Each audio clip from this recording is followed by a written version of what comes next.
Okay, so hey guys, and welcome back to another weekly fighting roundup. And if you are new around here though, and you haven't yet subscribed, please do so. Like the video if you do indeed like the video, and let's get straight into it. So, starting off, of course, with the boxing news, and starting off, McGrail has joined Matchroom, Ferreira versus Lescano, McCormack versus Herrera, Bostan versus Martin, McGrail, Courtney, Yudin and Stringer will fight April 27th.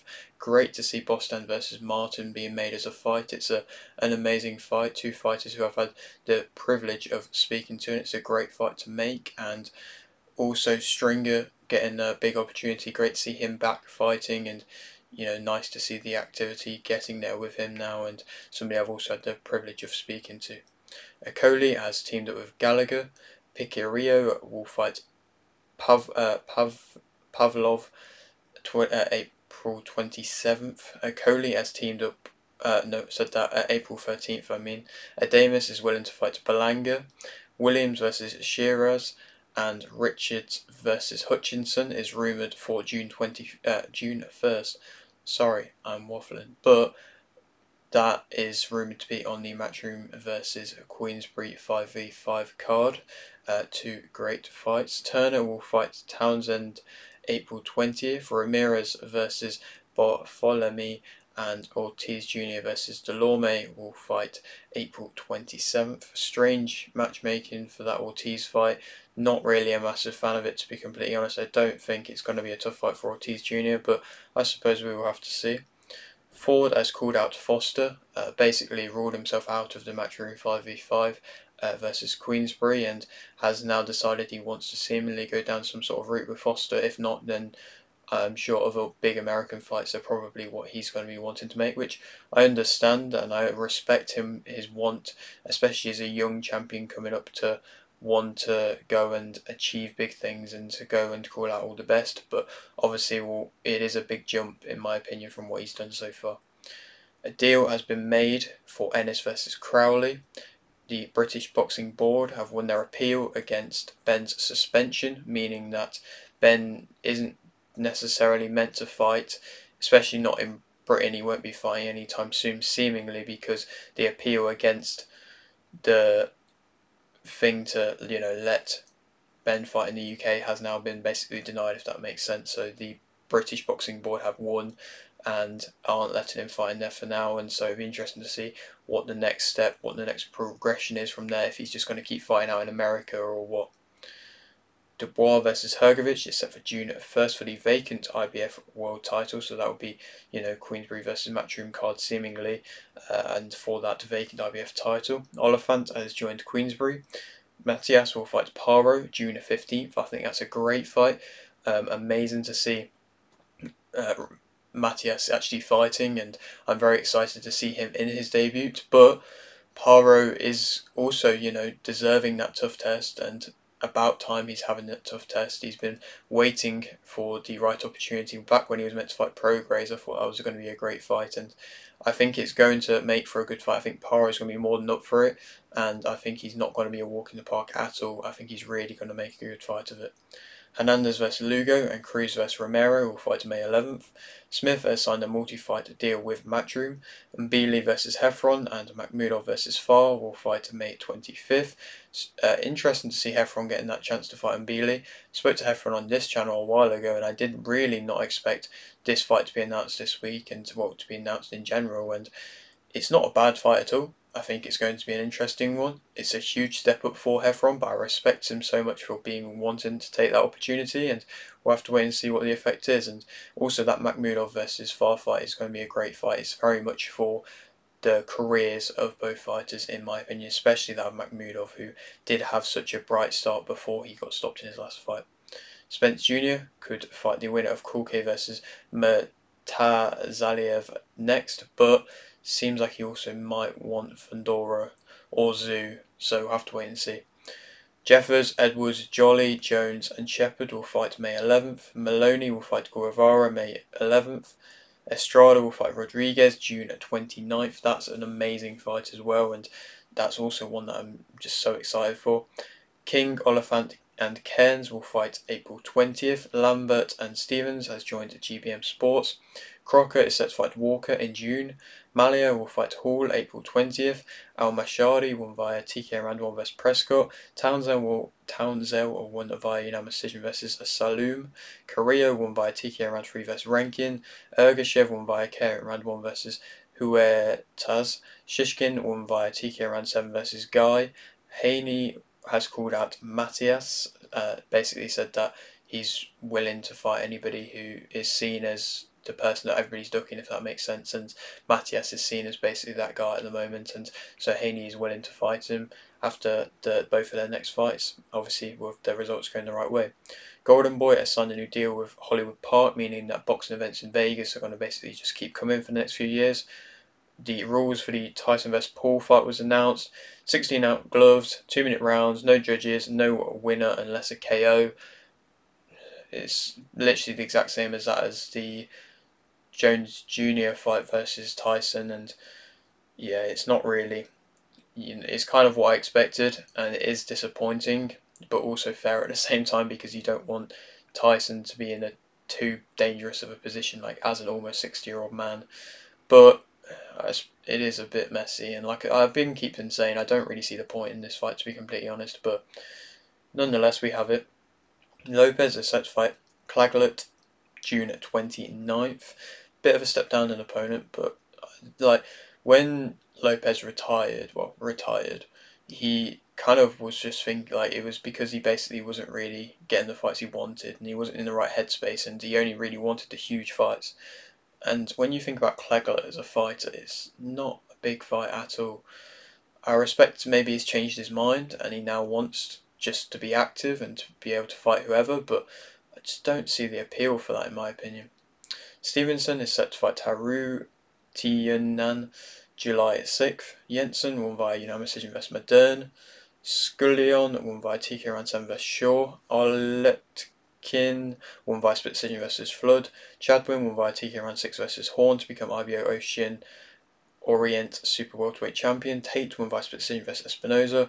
Robertson drew versus Gallardo, and I haven't actually been able to find any footage of that Robertson fight, but nonetheless, I said that Gallardo would win from what I can remember, and the draw, it's still a big result for Gallardo nonetheless, and I'm sure we probably will end up seeing that at some point, but in my opinion necessarily, Robertson is going to have to change a lot in her game to be able to compete at that of a world level. She is a great fighter and she does have technical skills there, and so there is definitely that room for improvement, which you can see there is that improvement that can be made to then her to become a great fighter, but she's just not there yet.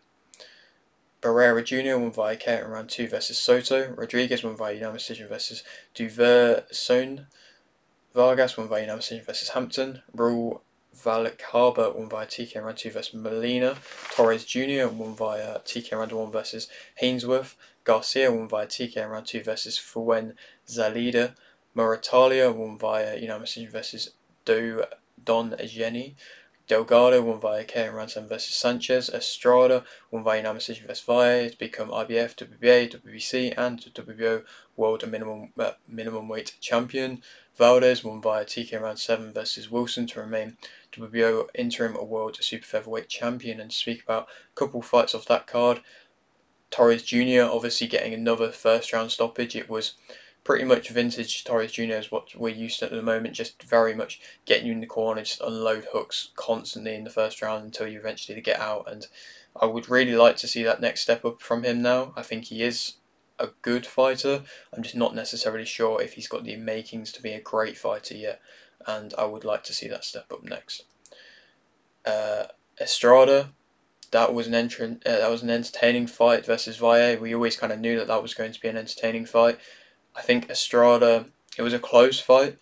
Estrada landed sometimes the quicker shots and sometimes in flurries more shots, but a lot of them weren't quite as accurate as I thought they'd be.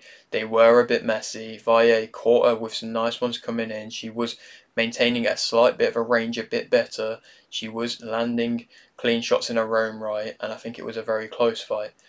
And I think it could have realistically gone, in my opinion, either way, but Estrada got the nod. I would love to see the rematch. I really hope it is. I think it makes complete sense. I mean, if you look at the rest of the minimum weight division, that's the main big fight, and now it's just been elevated by such a great fight already. It makes sense to run it again, and hopefully we'll see it again. And Valdez, what a warrior, as always, getting the win. I said Estrada would get the win in my prediction. I think I said Valdez would get the win in my prediction, but just constant, in your face, entertainment value, just completely venomous in every single shot.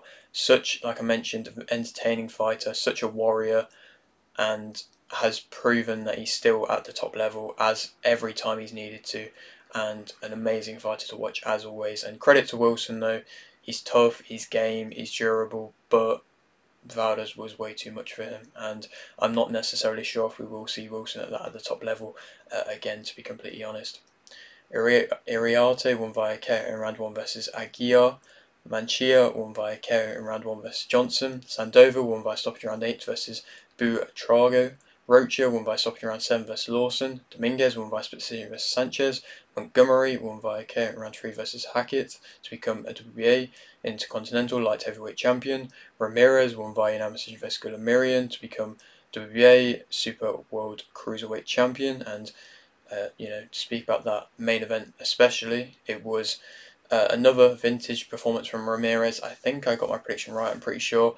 Ramirez moved well, boxed well, outworked Gulamirian. Gulamirian put up a valid test. He was tough, he was durable, he was in your face, he was the natural cruiserweight, and so it was a test for Ramirez. But Ramirez moved well again, picked his shots nice again, outworked again. Pretty much now he's become that of a better fighter since the Bivol loss. Like I mentioned in that prediction video, he has improved a lot and has learned a lot, and it's good to see, and it's great to see, really.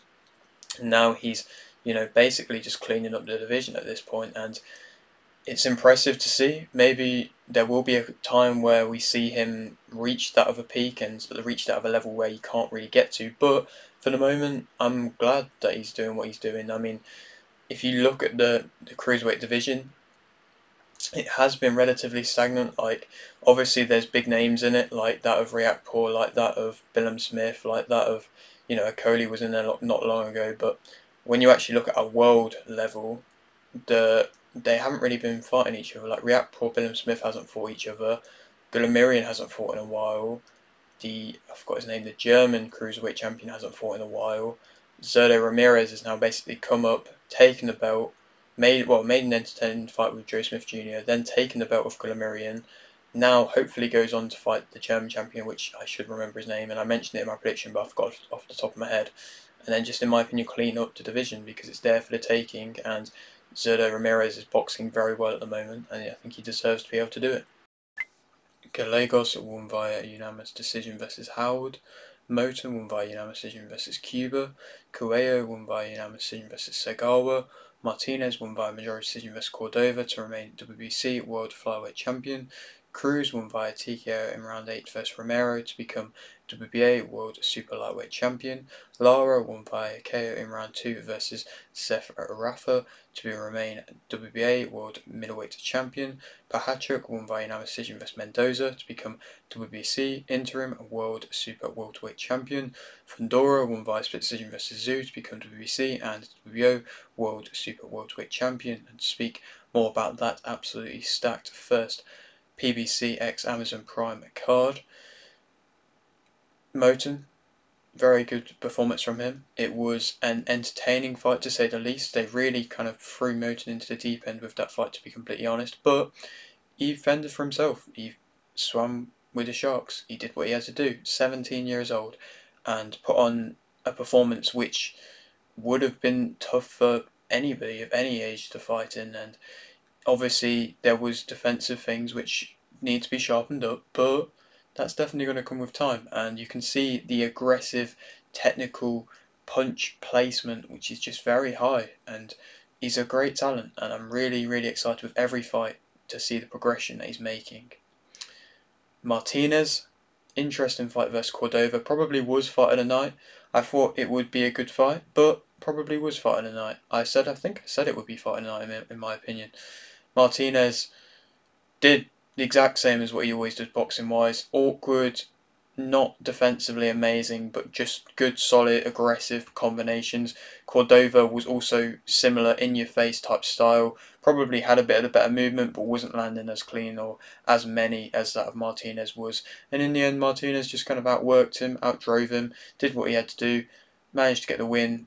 Probably, you know, like I keep saying, there probably is going to be a time where he's going to be able to reach a level where he's not realistically going to be able to beat some of the top guys, but Cordova was somebody he could beat, and he did it comfortably.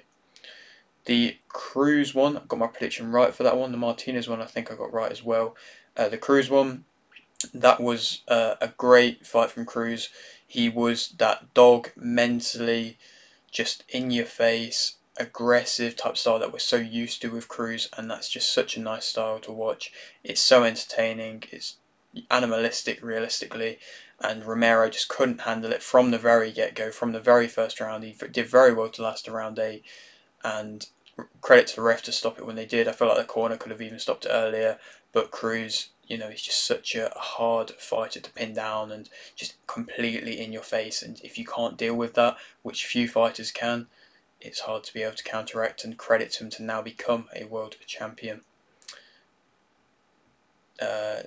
The Lara fight showed levels of class. He's always been a tricky but very technically gifted fighter, Lara, and he's entertaining to watch. He's always had punch placement, punch power, good timing, just a general well-rounded fighter. Even when you go back to the Canelo fight versus him, that was a great fight.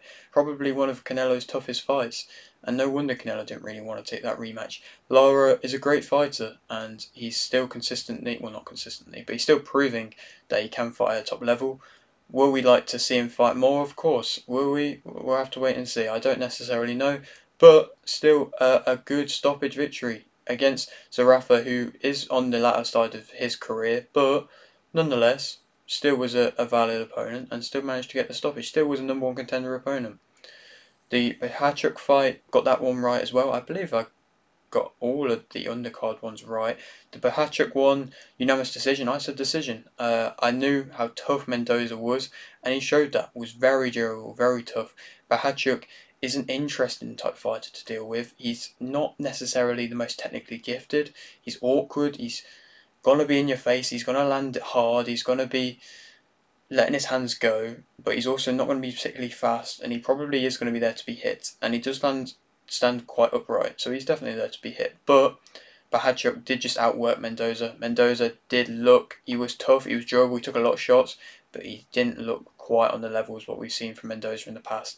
Possibly that defeat versus Zoo might have taken a lot out of him, I'm not entirely sure, but Bahachuk is definitely somebody on the scene now who I would like to see fighting about, and we'll have to wait and see where the next progression is for him. In my opinion, to speak before we speak about that next the Zoo Fundora fight, the Zoo versus Bahachuk is a great fight to make. It seems like Fundora possibly might be fighting Crawford. There is talks, possibly, or Spence Jr. So if we don't see the rematch between Fundora and Zoo, then why not put Bahachuk and Zoo? That's a great fight as well. And so that could be a fight to be made. But to speak about that Fundora Zoo fight, Fundora obviously won, split decision. It was such a bloody war, a mess, you know, in that aspect, but a great fight nonetheless.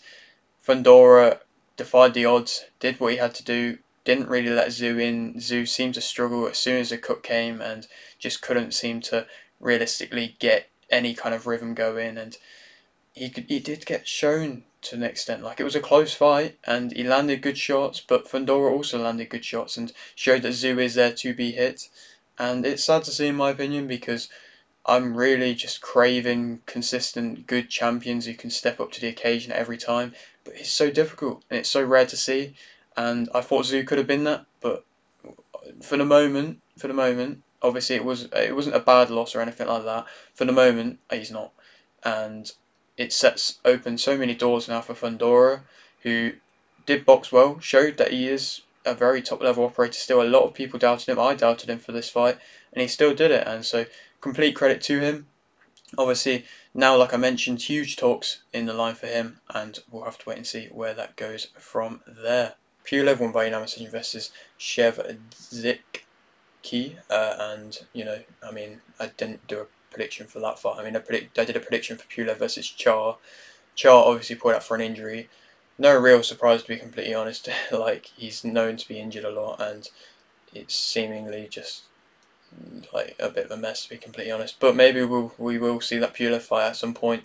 If we do, then I'm not going to do another prediction for it again, because it might not even happen again, and I've done my prediction for it now, and I don't think anything's really changed from this win in this fight. I haven't managed to find the footage of it, but nonetheless, a win.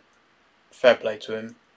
Taking an opponent on short notice can always be tough to an extent, and so nonetheless, fair play to Pulev, and back to consistent winning ways now.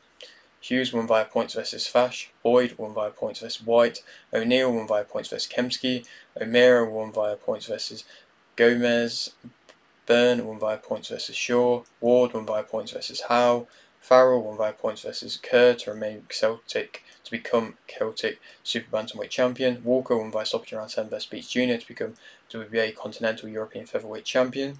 Whitaker won via points versus Willings. Babic won via TK round 7 versus Robinson. Simpson won via KO round 4 versus Mbabe. Riley won via unanimous decision versus Lawal to remain English Cruiserweight champion. Congo won via unanimous decision versus Marku to become the IBO Intercontinental Welterweight champion. Wardley drew versus Clark, and to speak more about that card, Whitaker, it was a tougher test for him. He really did have to actually show some level of skill, and he did that. He looked good. He started off with his traditional showboating antics, but Willings, credit to him, he landed big. He didn't get realistically too discouraged or too frustrated from what Whitaker was doing, and did actually do what he had to do and landed some big shots and showed, coming in on short notice, that of a warrior type mindset, and so I respect it. Whitaker has now shown his, not level, but has now shown that he can be not necessarily hurt, but can be troubled to an extent at times, and isn't that of an invincible type mind that we've been seeing as of him as of recent. And so I am going to be intrigued to see where Boxer go matchmaking wise, because Boxer have been traditionally known, especially as of recent, to not be wanting to rush their fighters in with anything. And now that Whitaker has shown, like I mentioned, not weakness, but troubles at times against that other level against Willing, I would like to see where he moves him from there. Probably will be that of a similar type of level of opponent. I ain't necessarily going to come on here and slander him like certain people are. People are thinking he should walk through him, everything like that. With fighters in general, they're going to improve throughout their career. It's a natural progression. He's only young, and he's going to have to learn with time, and I'm sure that's going to come. He's very talented, and I'm not going to take that away from him at all, and we will have to wait and see where that next, like I mentioned, progression is for him. Congo, that win versus Marku, that was a surprising win. I really didn't think that would be the case. I thought Marku has been boxing very well, has been in your face, has been pretty much just so dominant, and Congo boxed really well on the back foot, to be completely honest. Made Marku frustrated, and he showed frustrations. He got the point deduction, he showed them weaknesses, and Congo capitalised on it, and as the underdog, fair play to him. Riley, that win versus Lawal, people were slandering it to an extent, but he boxed on the back foot, he did what he had to do, he wins by any means necessary, which is often just an important case to do, and in my opinion he did it better than that of Chamberlain, he did it that cleaner of Chamberlain, he won all the rounds, and hopefully now we'll see that fight versus Chamberlain, but it was an impressive performance, and with that other, a step up in opponent, which it was, he boxed well and he did what he had to do. The Simpson fight, good stoppage. I think he's a little bit messy at times, but I think that was just excitement and knowing that he could get the stoppage, which I respect, and it was a good stoppage. Robinson Babic fight. Robinson, credit to him.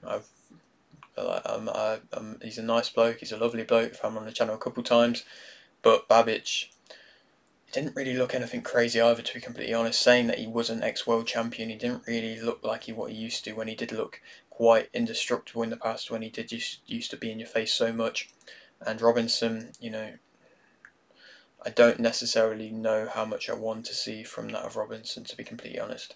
He's got a heart of a warrior. He's a great guy, but that was a lot of punishment. And if you go into that fight and you take punishment consistently like that, it's hard to watch, and it's not nice to watch. And yeah, we'll have to wait and see what will happen with the rest of with his career.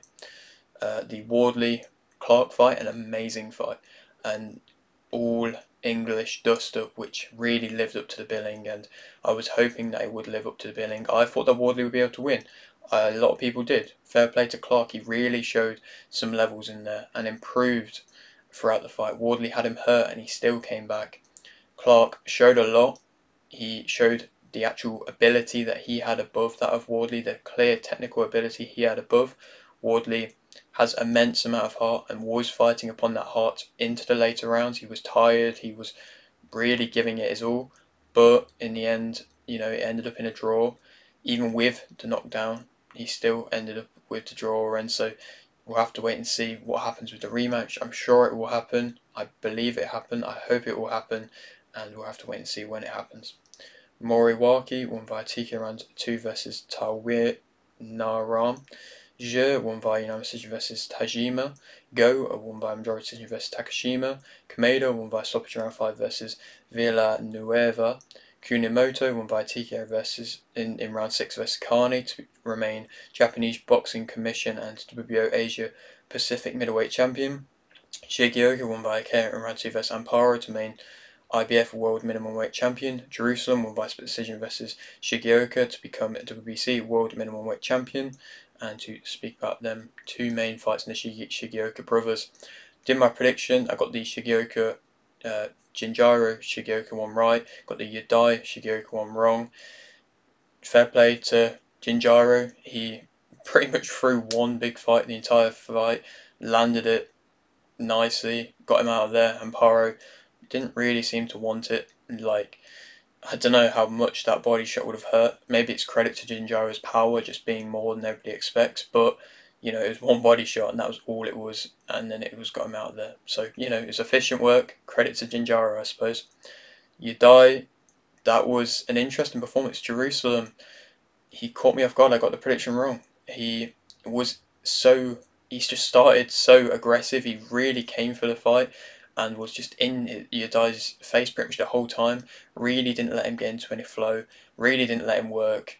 Probably, in my opinion, could have possibly been more than a split decision, but Jerusalem made it a little bit messy at times. And Yadai did pick up a little bit of a flow and did catch him coming in quite nicely at times. And I'm sure Yadai is going to be able to rebuild from this, but Jerusalem, really, this is going to build a lot for his career. And if he can box like that against a lot of top fighters, it will be interesting to see where he can get to. And now he's a world champion, and he just showed credit to be able to take this opportunity, and he really did fight like a new fighter, just so explosive, so in your face, managed to score knockdowns as well. And yeah, it was interesting to see. It was fascinating, and credit to Collazo, he really shows his level, in my opinion, of class, because he managed to stop Jerusalem. Oh no, he managed to beat Jerusalem. He might have stopped him, I can't remember. But he managed to do that, and that's something that Yadai's not been able to do. So we'll have to wait and see who's going to be the next one to step up to fight Jerusalem, and who's going to be able to get matchmake for Collazo as a big fight, because at the moment it's mainly only the Jinjaro fight that can be made. But we'll have to wait and see if that actually ends up happening. Azim has called out Eubank, and Cabello is set to fight Sanchez. And that's all the boxing news. Barboza, moving on now to the MMA news. Barboza will fight Murphy May 18th. Whitaker vs Chimaev. Pavlovich vs Volkov. Magomedov vs Portieria. Gastelum vs Rodriguez. And Walker vs Uzumir will fight June 22nd. That's the first UFC Saudi Arabia card, and it's a good card, to be fair. I'm intrigued for now the #1 contender middleweight fight in Whitaker vs Chimaev, because that is a big fight, and Whitaker is now coming back off of winning ways now. Rockhold will fight Schilling April 20th. Barboza will fight Murphy May 18th. Dobson Drew vs Aguero to remain BKFC flyweight champion. Lewis will fight Nascimento May 11th. Luran won by decision vs Pacheco. Marcoon won by KO in round 2 vs Petrosky. Aslan won by KO in round 3 versus Turkauj. Buzz Kuja won via KO in round 3 versus Matthews. Arce won via KO in round 2 versus Burns. Jan Deroba won by decision versus Godinez. Landwehr won by KO in round 1 versus Emmers. Nelson won by KO in round 1 versus Algio. Ruziboev won by KO in round 1 versus Dumas. Wyman won by decision versus Silva. Buckley won by KO in round 2 versus Luque. And Fiore won by decision versus Blanchfield. And to speak about the co-main and main event of that card, Buckley, it was an interesting fight versus Luque.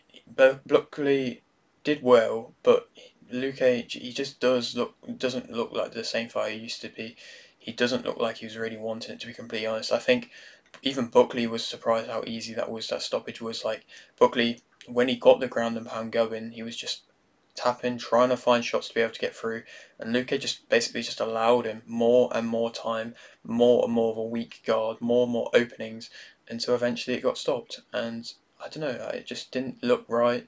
It looked strange, and yeah, I mean, credits Buckley, did what he had to do. He took the openings and he capitalised, but Luque, I don't necessarily know how much more I want to see from him if he's just going to do that every time. And the Fury fight, yet again, she showed her physical dominance. Fury, I got my prediction right for it. Blanchfield was a bit messy with the strikes at times. She made a couple mistakes. She went for trips on takedowns where necessarily she didn't have to, and did give away position from doing so, but Fury managed to keep it on the feet quite consistently a lot, pushed her back a lot. Blanchfield basically was just doing the same thing over and over again a lot and wasn't really doing anything from it, was just consistently getting caught coming in from it with a head down, pretty much just accepting punches to the face. It wasn't really a good game plan from that of Blanchfield at all. Fiore is going to make an entertaining fight, in my opinion, in the championship fight, which I'm sure she probably will end up getting next. But Blanchfield, I don't necessarily know where the next step is for her here, but she's still a quality fighter, and so we will have to wait and see. But yeah, that is it for today's video. I hope you did enjoy. Like the video if you did indeed like the video, subscribe if you're new, and thanks for watching.